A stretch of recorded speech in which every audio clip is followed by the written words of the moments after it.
दोस्तों, आज की सबसे पहली और बड़ी खबर झारखंड के जमशेदपुर से। यहां फर्जी इनकम टैक्स अधिकारी बन अपराधियों ने दिया बड़ी वारदात को अंजाम। झारखंड के जमशेदपुर शहर के सुंदर नगर थाना इलाके में फर्जी इनकम टैक्स ऑफिसर बनकर अपराधियों ने एक घर में लूट की वारदात को अंजाम दिया है। खबरों को माने तो सुंदर नगर थाना इलाके के जोंड्रा गोड़ा लाइन टोला इलाके के रहने वाले एम जेम्स नामक व्यक्ति के घर पर अपराधियों ने लूट की घटना को अंजाम दिया है।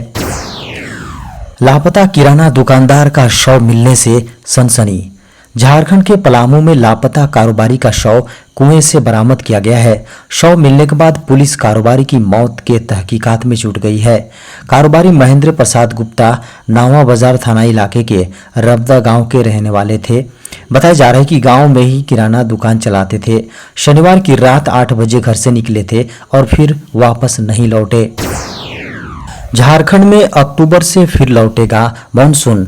झारखंड में अगले 4 दिनों तक बारिश नहीं होने की संभावना है, क्योंकि मॉनसून कमजोर हो गया है। लेकिन मॉनसून की वापसी प्रक्रिया अगले 24 घंटों में शुरू होने के आसार हैं।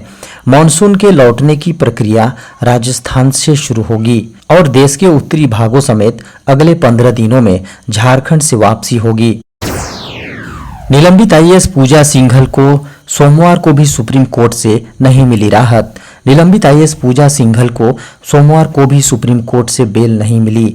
उनकी जमानत अर्जी पर सोमवार को सुप्रीम कोर्ट के न्यायाधीश ने सुनी। पूजा सिंघल का पक्ष वरीय अधिवक्ता सिद्धार्थ लूथरा ने रखा। वहीं ईडी की ओर से assistant solicitor general SV Raju ने बहस की। पूजा सिंघल के अधिवक्ता ने कोर्ट से जमानत देने का आग्रह किया, लेकिन ईडी के वकील की ओर से इसका विरोध किया गया। झारखंड में महिलाओं बच्चों की स्वास्थ्य सेवा के लिए लॉन्च होगा ऐप। महिलाओं और बच्चों को स्वास्थ्य सेवाओं का लाभ देने और जागरूक करने के लिए झालसा एक ऐप तैयार कर रहा है। इस ऐप के जरिए से ग्रामीण इलाकों की महिलाएं अपने स्वास्थ्य संबंधी और महिला रोग की जानकारी दे सकती हैं। इसके बाद महिलाओं को जरूर चिकित्सीय सलाह दी जाएगी और स्वास्थ्य योजनाओं का लाभ भी दिलाया जाएगा। राजकोट में बंधक बनाए गए झारखंड के 6 मजदूर हुए मुक्त। गुजरात के राजकोट में बंधक बनाए गए झारखंड के 6 मजदूरों को मुक्त करा लिया गया है। इनमें 5 मजदूर नाबालिग हैं। ये सभी झारखंड के सरायकेला खरसावां जिला अंतर्गत कुकड़ू प्रखंड के रहने वाले हैं। झारखंड के पुलिस प्रशासन ने गुजरात पुलिस प्रशासन की मदद से राजकोट की एक कंपनी से मुक्त कराने के बाद वापस घर लाया जा रहा है। झारखंड में टेट पास सहायक अध्यापकों का आंदोलन हुआ तेज, कराया मुंडन। झारखंड के सहायक अध्यापकों यानी टेट पास पारा शिक्षक ने अपने आंदोलन को तेज कर दिया है। पारा शिक्षक झारखंड सरकार को बिहार सरकार के जहां सीख लेने की सलाह दे रहे हैं। बिहार में नियोजित शिक्षकों को राज्य कर्मी का दर्जा देने की तैयारी चल रही है। बिहार से जैसे ही यह खबर झारखंड पहुंची, आंदोलनरत टेट पास पारा शिक्षक हेमंत सरकार पर दबाव बनाने में जुट गए हैं। झारखंड उच्च न्यायालय ने जेपीएससी उम्मीदवारों को दी बड़ी राहत। झारखंड लोक सेवा आयोग यानी जेपीएससी के जरिए से झारखंड न्यायिक सेवा के अंतर्गत सिविल जज यानी जूनियर डिवीजन के 138 पदों पर बहाली होनी है। इसके लिए झारखंड हाईकोर्ट में याचिका दायर करने वाले वैसे अभ्यर्थी भी आवेदन दे सकेंगे जिनकी आयु 35 वर्ष से अधिक हो गई है। झारखंड के सरकारी हॉस्पिटलों में फार्मासिस्ट के 70 पद हैं रिक्त। झारखंड के सरकारी हॉस्पिटलों में फार्मासिस्ट के 70% पद खाली हैं। फार्मासिस्ट की जगह ANM से काम लिया जाता है, जिनको मेडिसिन के बारे में जानकारी नहीं होती है। अखिल भारतीय फार्मासिस्ट एसोसिएशन झारखंड प्रदेश के महासचिव ने झारखंड के प्रत्येक जिले के सिविल सर्जन से RTI के तहत यह जानकारी मांगी है कि संबंधित जिले के सरकारी हॉस्पिटलों में फार्मासिस्ट के कितने पद स्वीकृत हैं और कितने पद रिक्त हैं। झारखंड होगा कुपोषण मुक्त राज्यों में शामिल। झारखंड को देश के कुपोषण मुक्त अव्वल राज्यों की श्रेणी में शामिल किया जाएगा। इसके लिए पोषण माह का आयोजन किया गया है। इसके तहत लाभार्थियों को पोषाहार उपलब्ध कराया जा रहा है। निदेशक ने कहा कि 1 से 30 सितंबर तक पोषण माह का आयोजन पूरे झारखंड में प्रखंड स्तर तक किया जा रहा है।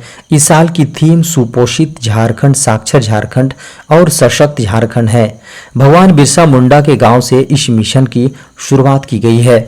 बताया जा रहा है कि पोषण दर सुधारने के लिए टेक होम राशन यानी THR में उचित पोषण सुनिश्चित किया गया है। हर माह 38,432 आंगनबाड़ी केंद्रों से 34 लाख से अधिक लाभार्थियों को THR की सेवा दी जा रही है। 29 लाख लोगों का इंतजार हुआ खत्म, सीटेट एग्जाम का रिजल्ट हुआ जारी। सीटेट रिजल्ट 2023 को लेकर बड़ी खबर है। केंद्रीय माध्यमिक शिक्षा बोर्ड ने अगस्त में आयोजित केंद्रीय शिक्षक पात्रता परीक्षा या सीटेट 2023 के रिजल्ट घोषित कर दिए हैं। जो अभ्यर्थी परीक्षा में शामिल हुए हैं वे अब CTET.nic.in पर जाकर अपना रिजल्ट देख सकते हैं। बता दें कि सीटेट रिजल्ट चेक करने के लिए रजिस्ट्रेशन नंबर और डेट ऑफ बर्थ की जरूरत होगी। बता दें कि इस बार CBSE ने सीटेट का कट ऑफ मार्क्स 60% तय किया है। हालांकि स्कूल प्रबंधन को SC, ST, OBC और PWD उम्मीदवारों को रियायतें देने की अनुमति दी गई है। रिजल्ट की घोषणा से पहले CBSE ने सभी पेपरों की प्रोविजनल आंसर की जारी की थी और उम्मीदवारों से आपत्तियां आमंत्रित की थी, जिसके बाद सीटेट रिजल्ट फाइनल आंसर की के आधार पर तैयार किया गया है। प्रधानमंत्री नरेंद्र मोदी आज युवाओं को देंगे फिर नौकरी की सौगात। देश के प्रधानमंत्री नरेंद्र मोदी 26 सितंबर यानी आज 2023 को सुबह 10:30 बजे वीडियो कॉन्फ्रेंसिंग के जरिए से लगभग 51,000 नवनियुक्त भर्तियों को नियुक्ति पत्र वितरण करेंगे। इस मौके पर प्रधानमंत्री सभी नवनियुक्त व्यक्तियों को संबोधित करेंगे। यह रोजगार मेला देश भर में 46 स्थानों पर आयोजित किया जाएगा। इस पहल का समर्थन करने वाले केंद्र सरकार के विभागों के साथ साथ राज्य सरकारों, केंद्र शासित प्रदेशों में भर्तियां हो रही हैं। देश भर से चयनित नई भर्तियां डाक विभाग, भारतीय लेखा परीक्षा और लेखा विभाग, परमाणु ऊर्जा विभाग, राजस्व विभाग, उच्च शिक्षा विभाग, रक्षा मंत्रालय, स्वास्थ्य और परिवार कल्याण मंत्रालय सहित विभिन्न मंत्रालयों विभागों में कार्य करेंगे। रेलवे ने अपने यात्रियों के लिए शुरू की नई सुविधा। यात्रियों को रात में ट्रेन में यात्रा करते समय हमेशा सो जाने पर स्टेशन छूटने का डर रहता है। कई यात्रियों को नींद आ जाने के कारण उनका स्टेशन छूट जाता है। हालांकि अगर आप रेलवे की डेस्टिनेशन अलर्ट वेकअप अलार्म सुविधा का फायदा उठाते हैं तो आप आराम से सो सकते हैं। ट्रेन आपके स्टेशन आने से पहले आपके मोबाइल पर अलर्ट मैसेज भेजकर आपको जगा देगी ताकि आपको अपना स्टेशन भूल ना जाए। IRCT की यह सेवा रात में सफर करने वाले यात्रियों के लिए किसी तोहफे से कम नहीं है। यात्रियों की नींद की वजह से स्टेशन न छूटे, इसके लिए रेलवे ने डेस्टिनेशन अलर्ट की सुविधा शुरू की है।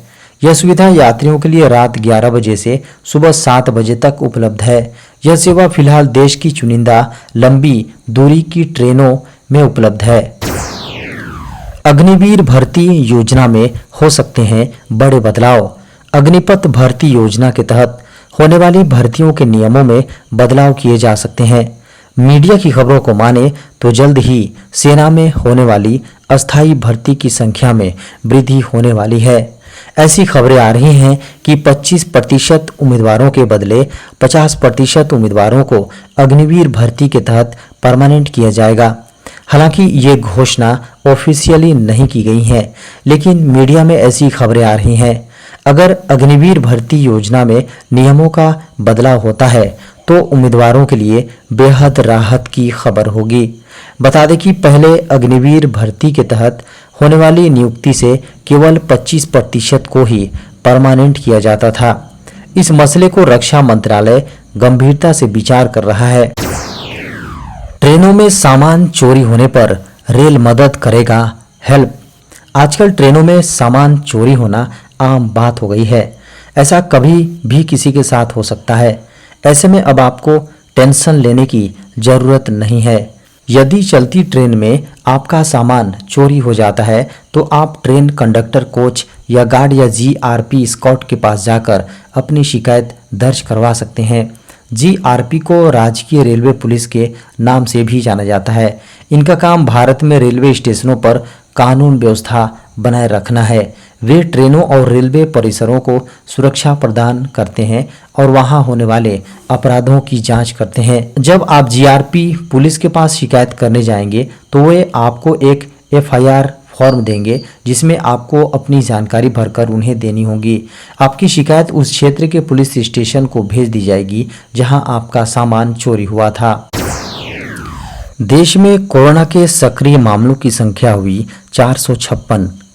भारत में कोविड-19 के एक्टिव मामलों में कमी आई है। 25 सितंबर 2023 को सक्रिय मामलों की संख्या 456 के आसपास बनी हुई है। 24 सितंबर 2023 की सुबह 8 बजे केंद्रीय स्वास्थ्य एवं परिवार कल्याण मंत्रालय द्वारा जारी आंकड़ों को माने तो देश में सक्रिय मामलों की संख्या 469 थी, जबकि 23 सितंबर 2023 को इनकी संख्या 466 दर्ज की गई है। स्वास्थ्य मंत्रालय द्वारा जारी आंकड़ों के अनुसार पिछले 24 घंटों में 40 नए मामले सामने आए हैं, जबकि 53 लोग कोविड-19 से रिकवर हुए हैं। पिछले 24 घंटों में महामारी से किसी की मौत की खबर नहीं है। भारत में कोविड-19 से मरने वालों का आंकड़ा 5,32,031 दर्ज किया गया है।